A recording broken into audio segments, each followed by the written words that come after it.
Welcome back to the Soccer Universe. I'm here with Fran and Yashish, as always. How's it going, guys? I'm scared. I'm excited. It's a mixed. It's a very weird feeling, right? So I think like 24 hours down the line, we'll basically know how I actually feel. It's just I'm really I'm scared. I'm gonna be honest. I'm actually scared. What about y'all? What about y'all? Wait, can I'm I ask, fine. are you scared because of the Europa League? Yep. Okay, Okay, yeah, let let me me ask you. clarify. I am scared because of the Europa League, and I'm scared that Manchester City might actually win a European competition. I'm also scared of Harry Maguire getting really bad, like being actually badly injured so that he doesn't play in the Euros. And because I'm supporting England, right? And without Harry Maguire, I feel like England can't play a four at the back. Right. And I feel like Gary Neville said it best. Like Harry Maguire is one of the like because of the memes, he is like he's his stock has fallen, whereas he's still a brilliant centre back. Even though he's not at the levels of someone like Ruben Diaz, I think he is one of the best centre backs England has, and without him, like it will be problematic. Whereas in England, England's defense isn't the best. But yeah, I'm there are a few things I'm scared about. I'm also excited though. I mean, European finals, even though it's just Europa League, it's still really exciting. I mean, trophy's a trophy. At least you guys are Exactly. in Europe. Like, I'll take it at this point. Yeah. Fran, how are you feeling? I'm very good. São Paulo won the state championship. We beat Palmeiras, our bitter rivals. It was a two-leg final. So the first match was 0-0. Second match, we beat them at home. I don't think we've ever lost to them in a knockout game at home. And it was our first trophy after 9 years. So it was like Oh, a geez. long wait. Yeah, I'm very good. I'm very good. This is gonna the afterglow is gonna stay with me for a while. So, I'd be excited if I were you. oh yeah, and also I recently started watching F1, right? And I want to that was the Monaco Grand Prix this weekend, so I want to big up my guy Max Verstappen, Landon Norris. They finished on the podium, and like Landon Norris right drives a McLaren, and both the Mercedes like cars, like even Hamilton didn't do well this weekend. Verstappen like crossed Hamilton in the this guy like some 21-year-old Max Verstappen, 21-year-old. Imagine he's 21 years old and he's winning a Monaco Grand Prix, driving at 250 miles per hour. Oh, it's crazy. It's genuinely crazy. Like I can't even imagine. Could you ever drive a car like an F1 car at that speed? Do you think you have the courage to No. like I think I'd feel like physically sick going at that speed. yeah, it's just how it's and they do that like for like an hour straight driving at those speeds. Oh my god, it's man those like narrow. Oh my god, and like Dude, it, it's one thing when you like you're on the highway or something and you just like quickly like just ramp it up it's just to feel one. something. Yeah, it's just But straight. Here it's like yeah, no. oh, it's Yeah, no, just straight and as forward as empty. But an F1, there's all these turns. It's so much control. Like people underrate how much physical strength you need to have to like oh control yeah, that. 100%. The reflexes you need, it's actually crazy because sometimes like when you're taking a turn, suddenly there'll be a car right there, you know. So you need to get out of the way, or Yeah. suddenly there'll be something that oh, it's actually mad. Yeah. So I like recently I started becoming really and I support McLaren and the driver of McLaren finished third on the podium. So that's actually like crazy considering like McLaren is not even top three like teams. It's like fourth best. So it's basically he's like at the level of he should be finishing eighth-ish, seventh or eighth. So he's finishing top three, which is crazy. So yeah, back to teams Wait, that before you transition back to soccer, I just want to say it's the first round of the playoffs. The Knicks are finally back after 8 years. The last time I've seen this, I was in sixth grade. So yeah, like in the playoffs. Forget winning something, just in the playoffs. in the And the last time they playoff. even won a championship, my dad was like 2 years old. So Oh this my is god. this is this is exciting. I'm happy. We lost the first game, but I still think we're gonna win the I series. mean, I'm calling it on yeah. this podcast. I mean, you take anything, right? Like, Yeah, yeah, like why would you not? And I feel like it's important to cherish like everything as a like as any sports fan, right? I think sometimes people are like, for example, even with football, right? So many United fans I've heard, they're like, bro, it's just the Europa League. Why do you care so much, right? I'm like, Yeah. a trophy is a trophy, right? That's what matters. It's still a European night that we like these players. It like winning this could spark something huge. Like, okay, now correct me if you're wrong, if you think I'm wrong, but like United won the Europa League with in 2017 with Mourinho, right? Yeah. But it felt different. It felt like an end of an era, if that makes sense. It felt like, oh, this is gonna end like Mourinho's like achievements because you don't normally expect much out of Mourinho. The team I don't think was young enough. I personally like back then I feel like Mkhitaryan had a great season, but I didn't see him staying for too long. That was Pogba's only good like season, but again he had those rumors of leaving. I Ibra was there too. Yeah, Ibra was there, but Ibra was old. So I like now I feel like this is a younger generation. So if they win this trophy, I feel like it's gonna spark something in them that will give that winning mentality, which I don't think this team still has in the longer period.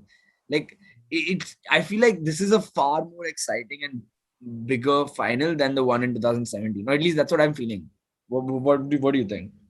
I think that's perfectly fair. I think winning the Europa League now at least signals like real progress in the rebuilding project. Whereas back in 2017 it was more like, oh, we're Man U, we're kind of struggling. Same way when Chelsea won the Europa League, like and Atletico did like a couple years ago. Like those are good for them, obviously, but it never really felt like, oh, let's like celebrate this. This is like a new like stage for us. Whereas for Man U right now, I do think I understand what you're saying. I agree a little bit, but also like back in 2017, that was Mourinho's first season at United. So it felt very much like, okay, since we won the Capital One Cup, whatever it's called now, and then the Europa League, second season everybody was saying we're winning the league. That's happening, right? But really, it felt more like the team was going to implode into itself. So I agree with you there. And now, as Archit said, it really feels like the rebuilding is working. Last time it was let's patch up whatever's wrong and just try to get trophies. This time is let's progress. Let's get better for next year. And the reason I say that is also because going into the season, I was thinking, okay, if Arsenal win the Europa League, it's a step back to something. You know what I mean? So that's how I feel like Man U fans should feel the same way. For sure. And I think like this team has been building up to it as well. Like 4 semi-finals we lost, right? This is our first final on our fifth attempt with Oli. This is Oli's first potential. And like I think for so many players, like it's such a big like opportunity to get that taste, right? I think you need that taste of winning a trophy that makes you realize how hungry you are for more, right? Like we finished the second in the Premier League, great, but we were nowhere near title contenders. We were never consistent enough. Our team, like when we were top of the league in December, I was like, oh, we can win the league, right? Like we certainly, I think there is inherent ability within our starting 11. Maybe not the squad. Like we can't compete with City in terms of squad, but in terms of just the inherent abilities that our like starting 11 has, I think we are like a title winning starting 11, right? But a starting 11 doesn't win titles, right? You need a squad to win titles. Back in December, when we were top of the league, a team like City or a team like Liverpool, the reason why they have won those trophies that they did, like the Premier League in the last couple seasons, when they were top of the league, they were good enough to stay top of the league, or they were good enough to keep winning when they had to. When we were top of the league, we went ahead and lost to Sheffield United. So I think there's like that once these guys have like that trophy in their hand, like players like Mason Greenwood, like players like Fred, McTominay, all these guys, once they have the trophy, I think I genuinely think it'll spark something. I think this Europa League, like it's so much more important than I think it like anyone can imagine. And I'm really excited for it. But I'm scared because Villarreal, like we should probably analyze the game itself now. Um okay. Before I say, what do you think about the game? What do you like? What are you expecting? How do you think it's gonna pan out? I feel I like think it's Villarreal are like a very, very. Oh, sorry. they're a very sneakily good team. I don't know how Man U is like countering the break, but I know with our games against them, like they kind of dominated us there. So yeah, I mean, I would I would treat it like you're playing like any other European contender going into it. I feel like even though Maguire isn't playing, and we'll probably play Bailly and Lindelof at the back, we should be heavy favorites, right? Our squad is much better than theirs. The only reason I give this pause is because they have Emery as their coach. And that I cannot underestimate because I find it really hard to believe he's going to get out coached in the final. His players might get outplayed, he's not going to get out coached. And that gives me pause. And like Archit said, I think United should approach this as if they were playing any other European great. I also want to say, because I know obviously you guys want Man U to clutch this up. I am rooting for Villarreal just because of Santi. There's only one reason. I just want to see him lift that trophy up. Oh, I mean, of course. But I agree. Like the biggest mistake United can do is two things. I mean, or biggest mistakes are be arrogant and be complacent, right? If they do either of those things come match day, which is well tomorrow, we will lose. Like I genuinely think we will. Like the first 15 minutes of the game are going to basically decide who wins and who loses. United has for this season, we know it's been a reactionary team, right? We start a game off very slowly, we go down, and then second half, that's when I feel like if we try to or rely on our ability to come back again, it will come back to bite us in the ass. You see what I did there? Good one. But I think the thing is because I know that Unai Emery, he I won't say pragmatic, but he's a very smart defensive coach, right? So let's say we do end up giving a lead to Villarreal. We have one of the best attacks in Europe. I'm gonna say that outright. We have one of the best attacks in Europe. But I can imagine this Emery team like exhausting the hell out of us and not letting us score if they have the lead, because then they won't give us space. It's a cup final. They don't care about number of goals they score. They don't care if they win by 1-0. And I'm scared that is a reality. But like, okay, so Archit, I didn't watch the Villarreal Arsenal games, but okay, what are some of the key things that you noticed in those games that you think could be problematic? Okay, so one thing is I know for a fact this isn't a problem, or not for a fact, but I know this is not nearly the same level of a problem with Man U as it is for Arsenal. But yeah, one thing is obviously the break. Two, you also can't let them control the ball at all. They're a very creative team, and like with Arsenal, like you can tell that they had no clue how to like counter that. I think Man U has a somewhat smarter defense, but trying to think of who else. Yeah, they also have very good strikers up front. Like Baca and Moreno are both very good. So I don't really know. I mean, I don't. It's on you guys to estimate how ready you think Man U's backline is. I think that those two players are very good, but I also saw them in the context of like playing a really bad defense. So yeah, Baca, Moreno, and I mean, Cazorla isn't that like imminent of a figure there anymore, so it's not really a thing to think about. But yeah, I don't know. I think they're just super well coached. You guys beat them pretty much 11 out of 11 on paper. I had a question though. So Fran, what kind of a team? Okay, it's divided into two parts. As from United side, what kind of a team would you want Oli to put forward, like the starting 11? But what versus what kind of team do you think he will put on? Because I think that's gonna be different. Because I want something completely different than what I know he will put up. Yeah, what do you think? One last thing, by the way, I think Man U's key, I think, is attacking on the wings because they have a really good center back pairing, and I think their fullbacks are a little bit like lacking. So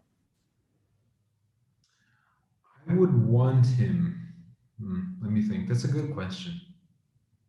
See, ideally, I wouldn't want him to play Fred and McTominay, or McFred, as they're commonly known online. Just because, again, our team is very strong, and the key to this game is winning on the attack, right? United have been great recently because we're scoring a lot. So I'd want him to play a very progressive kind of football.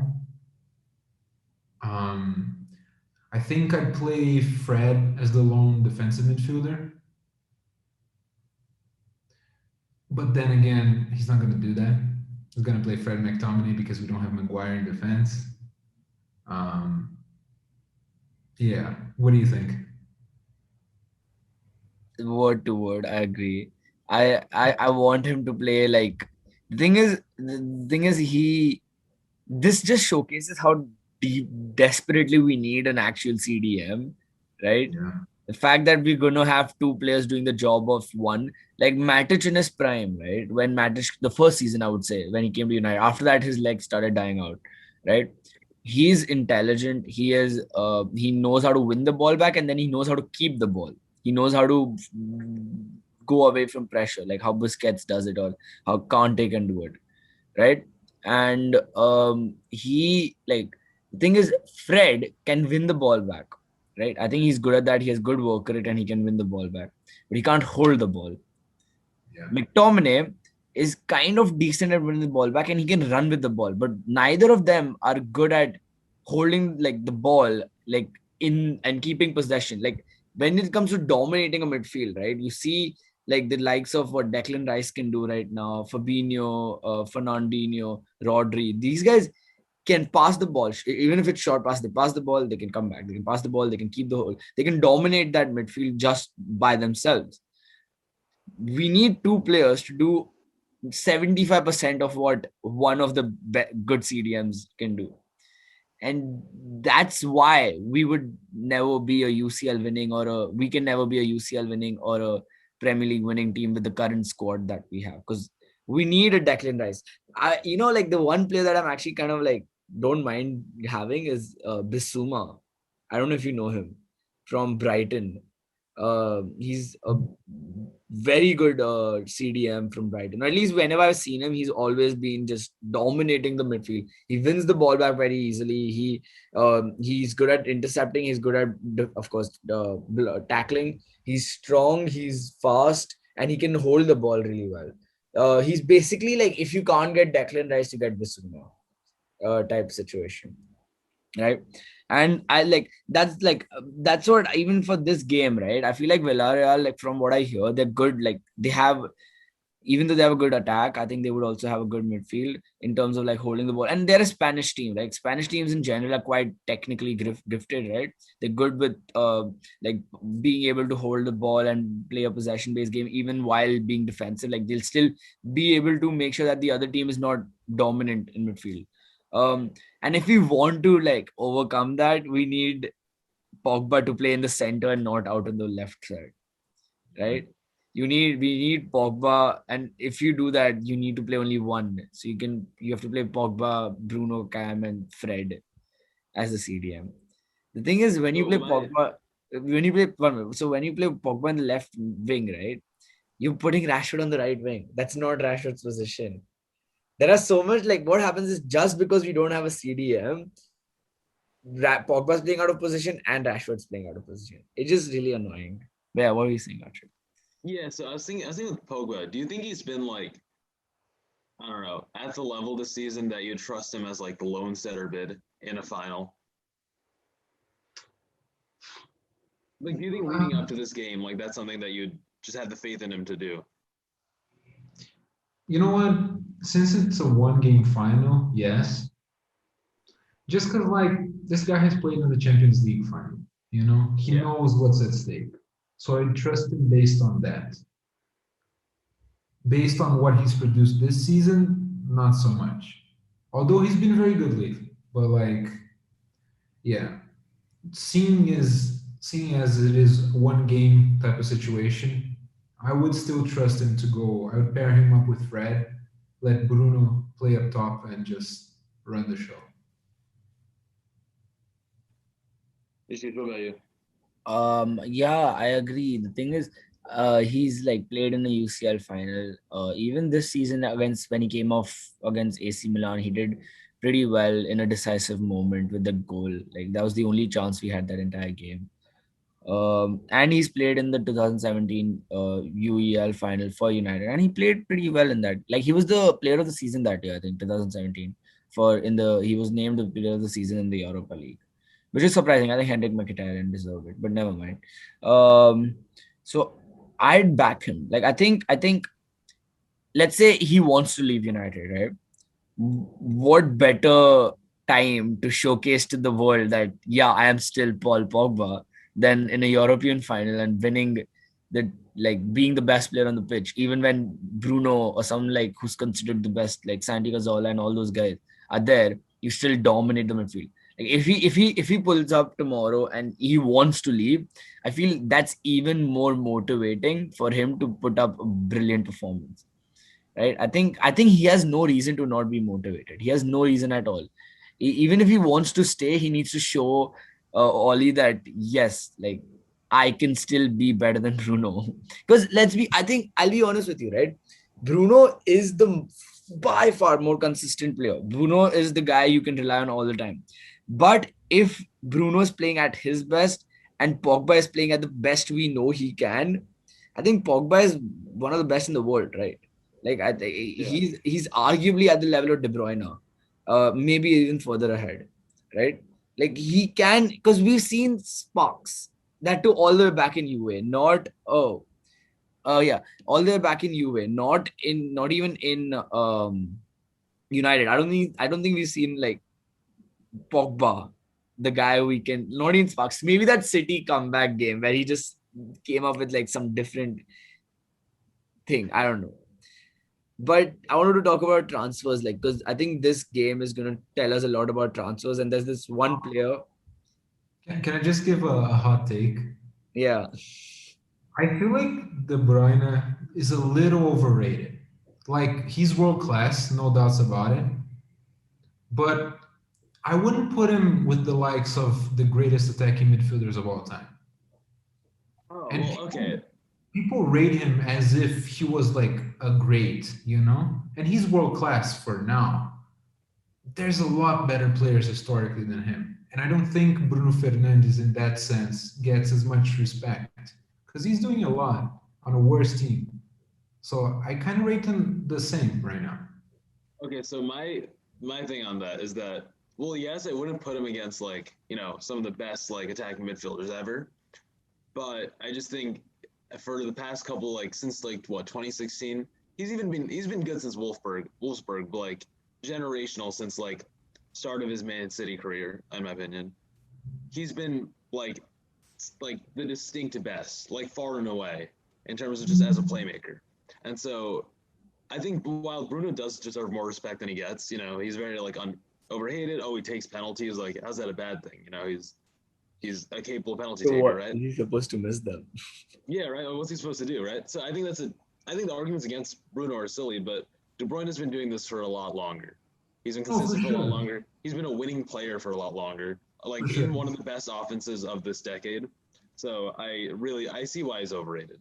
No, for sure. It's just that, like, if you look at him this season, right? He wasn't the best player in the City squad, right? Yeah. No. And if you look at the impact Bruno has in this United team, we win a lot more games just for having Bruno in the squad. And I feel like the impact, at least for this year, maybe the second half of last year, is pretty much the same. Maybe, yeah, but also, okay, with De Bruyne, even when he's having like a somewhat low key season, he's still putting up really good numbers, and his team is still like title winning level because he's able to sit back in a way that doesn't like, he won't like actively hurt his team. For sure. Yeah, and also, yeah, he's orchestrated one of the best attacks for a long, long time. And while I think Bruno is a winning player, at least until recently, I think De Bruyne has like he's maximized like Raheem Sterling, like not Agüero, but like yeah Sterling, like Mahrez. He's made so many of his best like attackers look so much better. No, I agree with all that, but switch both of them around. That's what Put I was gonna ask. Bruno on City. Do they get worse? No.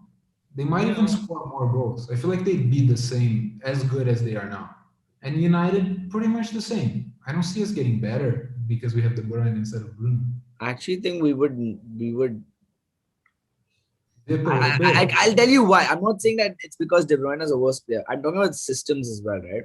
I don't think De Bruyne fits United system at all. But no, I feel like the thing is, I think as a playmaker, just purely a playmaker, right? I feel like De Bruyne has the edge over Bruno. I'll tell you why though. I think De Bruyne is less risky. So De Bruyne, one, purely has the ability to make most of the passes he wants to. But I don't think he tries the toughest ones. And again, the players around him are really smart, and this manager has set up a system that really works well, where he doesn't always have to try the riskiest pass. Whereas Bruno is all like Bruno loses the ball so many times. He loses the ball so many times, and the reason behind that is because he tries the weirdest of passes. He'll try the toughest of flicks. He'll try the craziest of options, which is, I mean, I respect that. I like it because I'm glad he's not doing that on the other box. I like it when he's doing it at the opponent box. If he does something like that in a United box, I'll get pissed. Like, I'll tell you when. I think it was remember Harvey Barnes' goal against United, Leicester United, where he scored that goal from the long range against De Gea, like from outside the box. Harvey Barnes scored. Yeah, do you remember that? Where Bruno lost the ball, where he's trying to nutmeg Harvey Barnes just like a little bit outside the box. That's when I got pissed. I'm like, he didn't need to do that at all. There was no chance being created over there. He was just doing that. I don't know why, but he chose to do that. In those situations, but he does that once. He's done that once the entire season. But yeah, West De Bruyne would never try any of those like fancy flicks or like any of those more difficult options. And I think in that sense, like I don't think Pep would like Bruno. I don't think Pep would like a player like Bruno in the team because I think Bruno is very individualistic as well, in a sense. But I think if I have to pick between the two for my team, I'd pick Bruno any day. And that's not a bias. That's not United bias. I genuinely would pick Bruno any day because it's not just the player's ability on the ball or on the pitch. I think in the dressing room as well. I think Bruno is more of a leader than De Bruyne. I think Bruno is more someone who can bring players' morale up, players' attitude improve. I think he's more of a I don't know. I think he offers much more than De Bruyne does. Okay, that part I agree with, like without a doubt. I think the key difference is for me, let's say you're in a situation like, like Juventus, right? Where you already have pretty solid personnel. It's just like it's not clicking. I think De Bruyne could shape them into like a UCL contender easily, like without a doubt. Whereas I think with Bruno, I think, I was gonna say Arsenal, but you don't even have to go that low. I think like even with like, I don't know, any team that is kind of lacking in personnel, probably like younger, rebuilding, whatever. I think Bruno can do more individually to uplift them. But I think if you have like a somewhat steady roster in place and you're just lacking a spark, I think De Bruyne will take you much farther. Interesting. Okay, but going back to the main, like the stem that all of this built from. When I think of the greatest like attacking midfielders, I think the first person in the Premier League that comes to my mind is Frank Lampard, right? Yeah. Would you ever rate De Bruyne at the level of Lampard? No, I fully disagree. Like I remember Fran mentioned it. I disagree where like you're putting him like among the best ever. I think there's still like a level below it. I don't know. But do you think Bruno can reach that level? Frank Lampard or Bruno or De Bruyne? I don't think either of them. Do you think either of them? I don't, at least they're both what? They're both like in the middle of their careers, like 25, 26. I think De Bruyne is like 28, 27, 28, and Bruno's 25-ish. Yeah. See, my thing is, if Bruno's playing all season long with a 19-year-old at right wing, Rashford, who's been really inconsistent this year, right? And then maybe Cavani, maybe Martial up top, whereas De Bruyne has that whole Pep squad, I think if Bruno is given the same amount of talent around him, he could reach heights that De Bruyne can't. Random thing, I just saw a bird fly straight into my window and just fly away. So that's really off-putting. Oh, that's hilarious. Okay, can I also mention one more thing? Bruno is being run into the ground by Oli.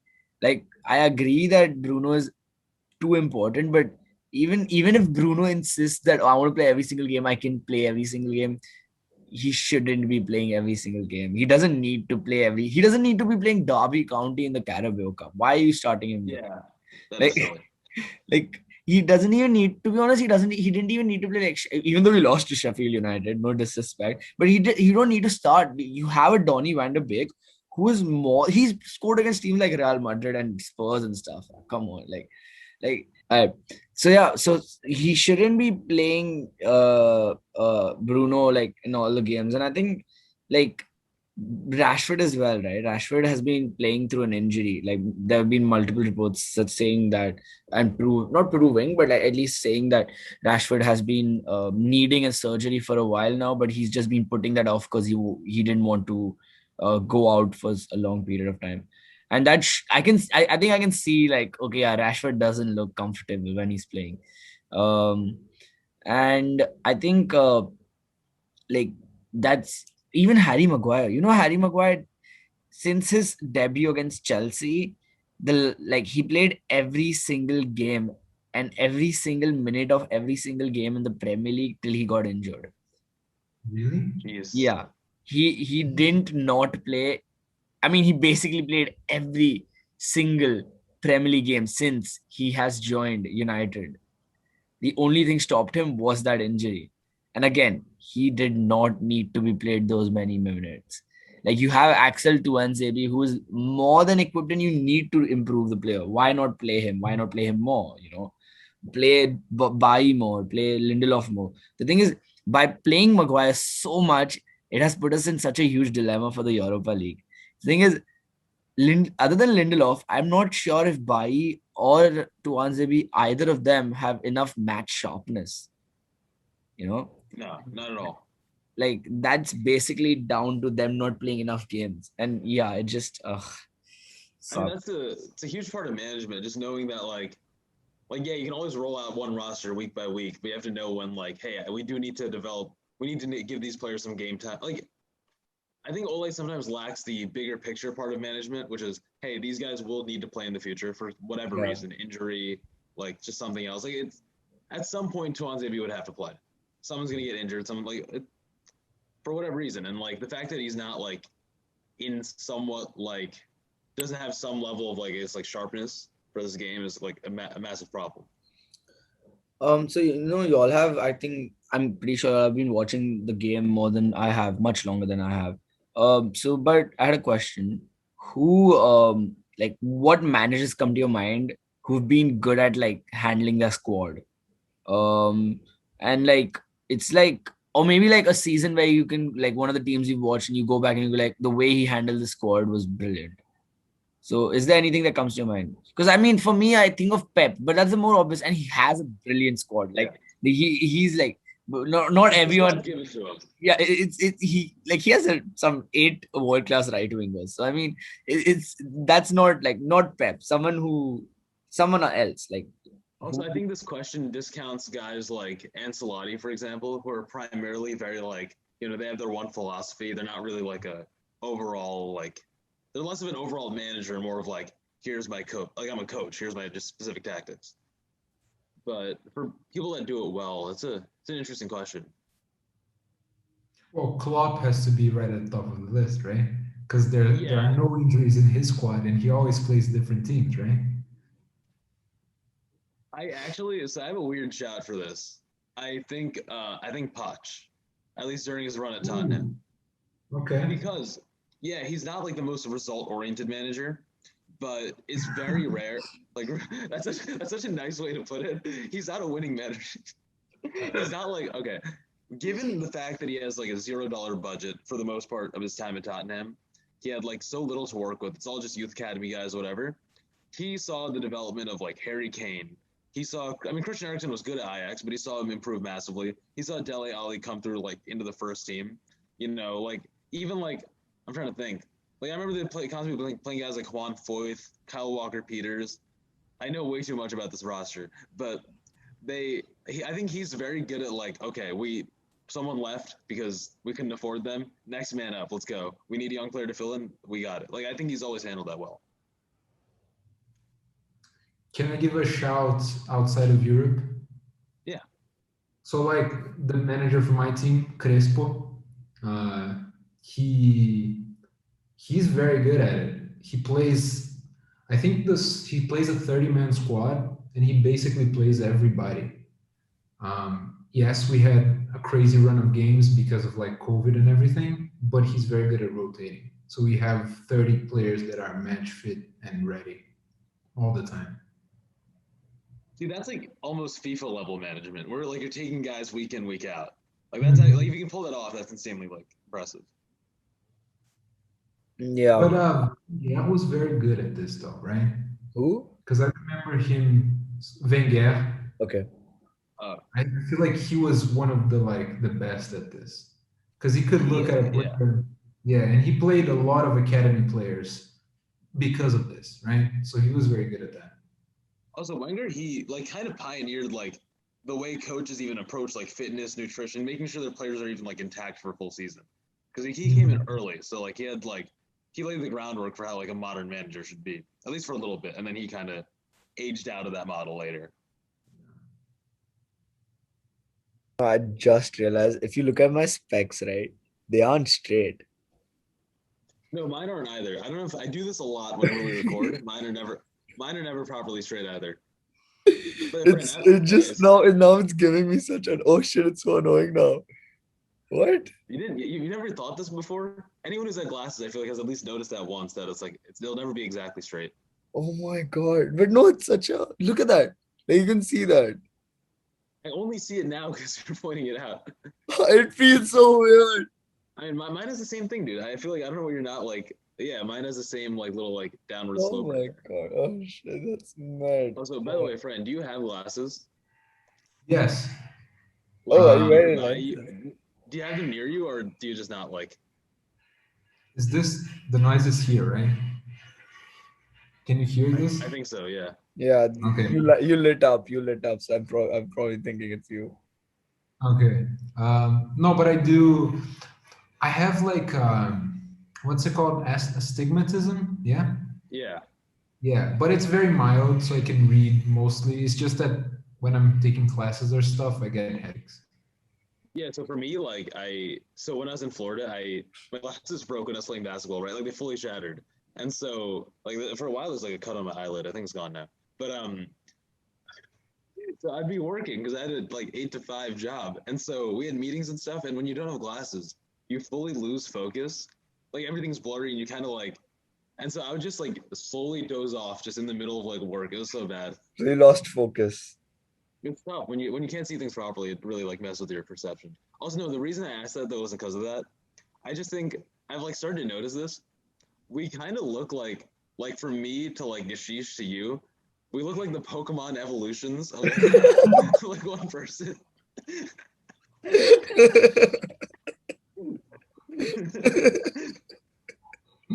I'm not wrong.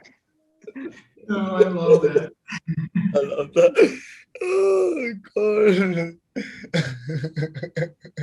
Because you slowly see just more hair, more facial hair. The glasses go off. That's an upgrade. Oh my god, yeah. That's so great. Oh my god. We got the new podcast. It's called the Pokemon Boys. The Pokeboys. Podcast. We should all get Pokeballs. Okay, I don't mind getting Pokeballs, but I really don't want to be like, oh wait, Pokeball is not a bad podcast name. But I don't want to tell my friends, hey, I'm working on it, because I had to like postpone a plan today. And I was like, I don't want to tell them, hey, I'm coming back from recording Pokeball. I was with the Pokeboys. No, that's just weird. I was with the Pokeboys. Sorry, I'm late. Oh my god. But I think we should. I think we should start moving on. We have a couple more where were we? I'm things to sorry. cover. All right. Next up, we could talk about the other European final, the smaller one, of course. Of course. Chelsea versus City. I mean, neither of those teams have won a treble, have they? I mean, yeah, fair. But I yeah, want to say, by the way, on that note, with the Europa League final, if Man U wins, it'd be fun because just seeing you guys hyped in a podcast would be enjoyable. Villarreal wins, that's good for Santi Cazorla, Unai Emery, happy for them. But for this final, I don't want to see either team win. I just want it to be like an endless draw where they keep on having like infinite penalty shootout. I want Chelsea to win, to be honest, because I prefer Chelsea too, but we can't be having Manchester City winning a sort of treble. It'll hurt. Like see, the thing is, this is like so I call the Jose Mourinho's first season at United, I call it the Mickey Mouse treble, right? Because we won the Community Shield, we won the Europa League and the Carabao Cup. I think this achievement for the the City would be the Donald Duck treble, right? Because it's not Community Shield, instead he's winning the Premier League and it's the UCL, right? Thing is, the City fans are going to talk about it as if it's a better achievement than the 1999 achievement that United had done. Not only that, they will have the one thing we have against them is that we have UCL. Europe, right? We have the UCL and they don't. And if they have a UCL, I just don't know how to argue anymore. Like Chelsea is fine. They'll tell us, oh, we have a UCL. I'll tell them, oh, how was that John Terry slip again? Like it's easy. It's good. But City fans, oh, it sucks. So yeah. See, I'm in the same boat. I like that we like the soccer community always has one thing against City. Chelsea's not much better. Also, I have a very close friend of mine who, I'm talking about you, Vidant. I don't know if you noticed this, but if he's a massive Chelsea fan, and I just don't have the patience for it. Like, I don't want to I wouldn't be able to stand that either. So I don't know. I'm on the same boat as you guys. I hate that this is the final we have to watch. But honestly, I don't care either way. Like, City have so much shit on us at this point, you know? Yes, it's cool that we can say we have Europe and they don't, but like, we're not on their level. We haven't been for years. So whatever happens, happens. I'm just kind of hoping we get to see penalties though, because I'd like to see that. Yeah, that'd be fun. we haven't had even one penalty like shootout this season in the UCL, right? No, I don't know. Oh shit, it's long due. So we've been like, it's gonna be what's gonna happen. I'll tell you what's gonna happen, right? City will go 4-0 up, right? And Chelsea will make a comeback with Timo Werner scoring 4 like in 3 minutes, right? And in the extra time, both teams will score one again. De Bruyne will miss an open goal, so the memes will start coming in. So it'll be 5-all by the time extra time gets over, and then De Bruyne will again miss the penalty by slipping, right? But then Agüero steps up, right? Even Timo Werner will miss because Timo Werner's 4 goals in the that's like enough for 3 seasons. But so Timo Werner misses the penalty, and what will end up happening, right, is Agüero steps up his last ever kick for City, right, and he will redeem himself with doing a panenka over Eduardo Mendy to prove to people that his panenkas work. And then, to be honest, if Agüero is the hero, I'm fine with it. Like, I hate him and all for like everything, but like I think he's one of the greatest strikers of all time, at least in the Premier League, right? I think his legacy is too like huge, and it would be beautiful to see him like score the winning goal. Like, let's say they're like 1-all down and Agüero comes on and scores. That would be that would be a new Agüero moment. So that's the only Yeah. way I accept Man City winning. Otherwise, I'm not accepting it. I'd be happy with that. Also, you guys only have like the only ground you have to hate Agüero is like in like one of the greatest moments in the history of like the Premier League. So there's only so much, you know. Here's the thing, though. If Agüero's the hero in the Champions League final, does that put him over Rooney when you're discussing best Premier League attackers of all time? Because I don't want that. I'd rather him like do really poorly in the final, so Rooney is always about him, than have this discussion, you know? No comment. Okay, I'm thinking about that. Because this weekend he beats Rooney's record by scoring however much he has for one club, right? Rooney still has more overall goals, but he beat his record for one club. And I don't need him. Rooney only has one Champions League win. They would have the same there. I don't know. Leagues are starting to equal up, I think. Yeah. We're getting close at least. I don't want that. I don't want that. Yeah, honestly, I'm being real here. I think it's a genuine conversation, and I still think I take Rooney. I still think I do. That's actually tough, though. I take Rooney for like a career. Like I'm like pulling him out of the youth academy. I'm taking him, right? But I think if it's like, oh, I'm playing a game to like for my life or whatever, I think a lot of times I take Agüero. I can see that. Though. I think it's already a conversation, but I think with the Champions League win, it's like a real, like, genuine debate. All right, here's what I'm saying, right? Have you seen that goal of Rooney where he's arguing with the ref, right? And then the ref doesn't listen to him and suddenly blows the whistle, and the ball like gets crossed into him, and he volleys it from like some 35 yards out, and it goes into top bins. I don't remember this one. Okay, if I can find it, I'll show it to you. If our viewers, we can come back to this, but basically that goal itself just shows why Rooney is the better player. Like he's like I don't think Agüero has the Agüero moment. Fair enough. You remove that, Rooney has had great like instances of footballing ability. Like the goal itself, which he scored against who was it, Stoke City, the one that broke the record for most goals scored in history by a player in the Premier League. That goal itself like was brilliant. He was like down, like Rooney had lost pretty much all his ability, but he came on and he scored that goal that drew us level, right? I think Rooney, I like if I want to like I disagree with Archit. If I like want to save my life and they're asking me to pick either Rooney or Agüero, I take Rooney. Like I think I trust him more than I trust Agüero. I feel like Agüero will go and try to Panenka and Eduardo Mendy will save it. Like Rooney isn't doing that. But okay, no, jokes aside though, I think Rooney has a greater legacy. But if Agüero does win the CL and is the hero in the final, that's when I'll entertain the conversation. Otherwise, no. It's too. I also want to say, if you want a solid Rooney highlight, I'm just dropping in the chat. One of my favorites of his. I can't share my screen, but yeah, 1 minute. Volley,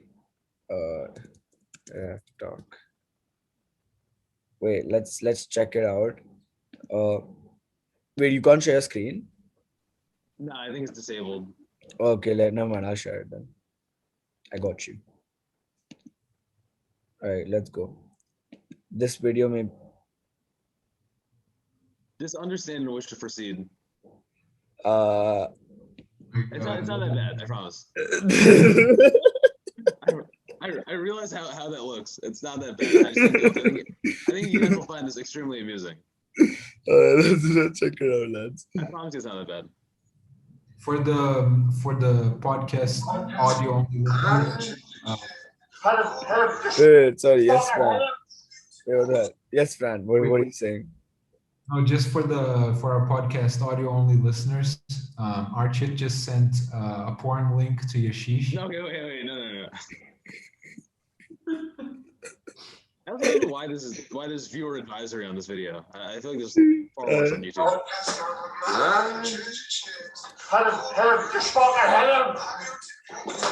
Ding ding. Logan Paul versus Floyd Mayweather. I don't know how you guys haven't seen this. Hot ball.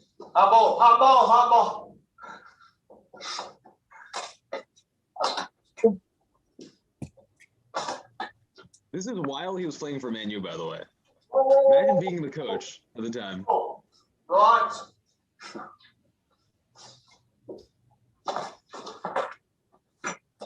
Shall I take something curious?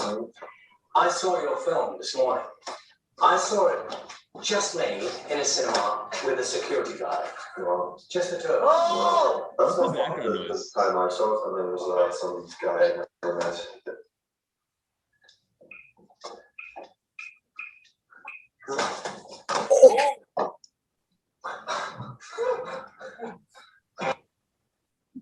Oh my god. Oh my god. How have you guys not seen that? He I gets, have. imagine an era where a pro, like one of the most famous players in the country, could box on a marble floor and have that recorded and not get backlash for it. Who was he fighting? What? Who was he Who was he fighting? fighting? I think it was one of his friends or like another player. I'm not sure. Why is this age restricted? That makes no sense. Yeah, see, I sent it and I was like, oh wait, this looks really like goofy on my end, but like this can't be anything that bad about the video itself. Bro, okay, wait, how is his head under the chair? He missed the chair exactly. Like that saved his life. Oh my god, okay. That does not bode well with my argument of Rooney being one of the greatest of all time.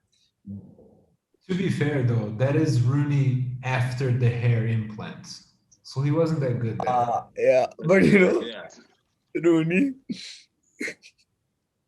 joined United. Okay, he won multiple trophies with United, right? He lost all his hair.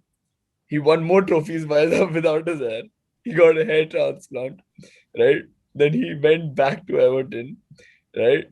And then he retired and he went to Derby. He became a manager. He saved Derby from relegation, right? And Spurs have still not won a trophy. Yeah, Wayne Rooney's whole movie of a career, and somehow Spurs now win one thing in that time. Yeah, that's actually I feel like I'm probably distracting from whatever we were initially talking about, but I feel like Wayne Rooney would make a phenomenal soccer player like career movie. I feel like that I'd immediately watch that. Mm-hmm. Agreed. But going back to the finals, okay, what do you think will happen? So, like, what are you expecting? Any analysis for the game? I think Man City will look far better early on because I just think Pep has more experience in the situations. The team is just better. Maybe Tuchel makes some adjustments at half that kind of pulls them back. Man City's the clear favorite here, though, right? I think it's fair to say. Yeah, I think Chelsea's going to struggle to even get close to like to even kind of like muster any real opportunities for a while.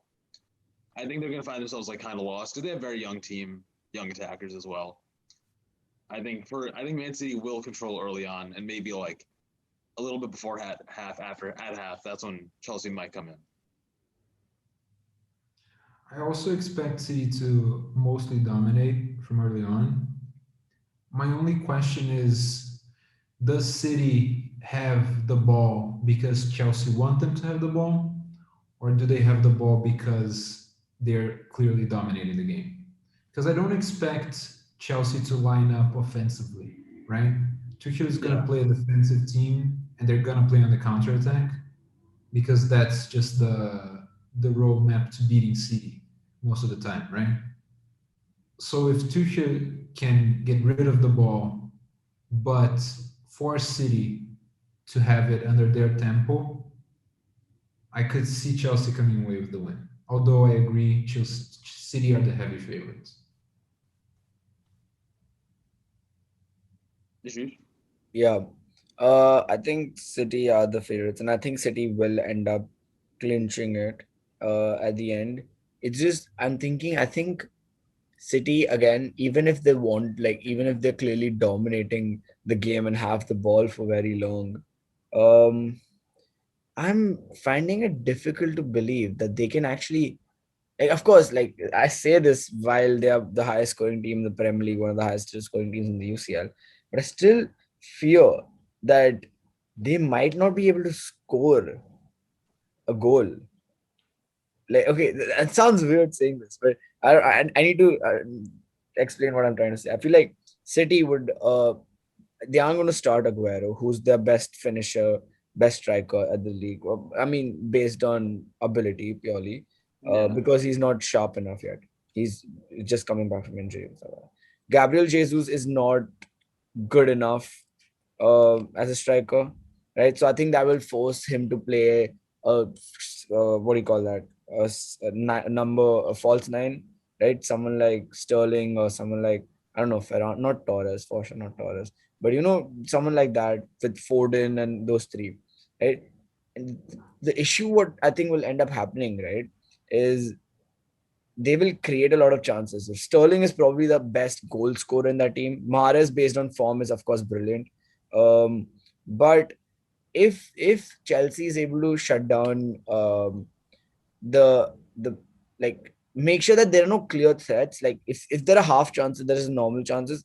I just don't see them scoring, like taking the chance. I think Chelsea City is a very wasteful team when it comes to like the chances they get. They miss too many chances. They can have like 1.5 times the goals they actually score easily, but they miss so many chances. And if City could somehow, Chelsea could somehow exploit that one weakness that City's attack has, and it's a weird attack, it's a weird weakness to try to exploit, because like how do you like make sure they miss their chances, right? Like that's up to Tuchel. But I think like that way I think City could just get, like, City could dominate the entire game but still not score, and Chelsea just need to score like one on the counter. But then there comes Timo Werner, who again is very wasteful himself. So it just it I wouldn't be surprised still, like, despite my prediction of the 5-5 draw, I wouldn't be surprised if this game just ends up being a nil all. Like, I genuinely wouldn't be surprised, because a nil all, but an exciting one, right? And it's gonna be a frustrating one for either both the fans, because they're gonna be really annoyed. But I Yeah. genuinely think, like, because like Fran said, um, I think Chelsea would be the defensive team, and City will see far more of the ball. So it's going to be interesting. But I think City takes it. Even like I'm guessing, like, my prediction is still 1-0 all, because I think that's a bold prediction to go with, because it's easy to predict a winner. Actually, it's easy to stay on the fence. Never mind. But yeah, I'm going 0 all. But I think City then takes it in the what do you call it? In the penalties. Yeah. No, I no, think not if in we're going extra time. I think they scoreline, take it in the penalty. No, wait, no, they might take it in the extra time, because of the level of squad depth they have. Like, they can bring on someone like Bernardo Silva when the team is not like in the extra time. yeah, While, that is true. Yeah. like, I think the quality, like, maybe like given that, ooh, that's interesting. They could win it just based on like the quality they can bring off the bench. They have Agüero, Bernardo on the bench. Like the disparity between the two widens so much once you get to extra time. Yeah. Oh shit. Yeah, And I'm actually even backing if that, City in the extra also time. even if that doesn't play itself out in like, oh, they score in extra time, they will just have better like penalty takers once it comes to Yeah. extra time. Yeah. Like even then. So Although, I'm like, thinking City famously miss penalties, right? they do, City, yeah, that's what I but was just gonna say. City are actually very like no, but bad. okay, I agree with that. But how many like major penalty threats do you have see on Chelsea's bench, Fair. or even their bench, just in their lineup and like whoever they sub in? Yeah, I think like Ziyech is probably a very good penalty taker. He is, yeah. Havertz is half decent. Werner's half decent. Yeah, actually, that's a good point. I think it's gonna be, and I think both keepers are pretty good at penalties, so it's gonna be interesting in that sense. Yeah. Yeah. So for a scoreline, I think I'm gonna say 3-1 City, but I think it's gonna be like an exciting 3-1 in that City score, maybe score again early. They look dominant. Chelsea pulls it back. Looks like they can make a tie, but then City kind of ices it at the end before it goes extra.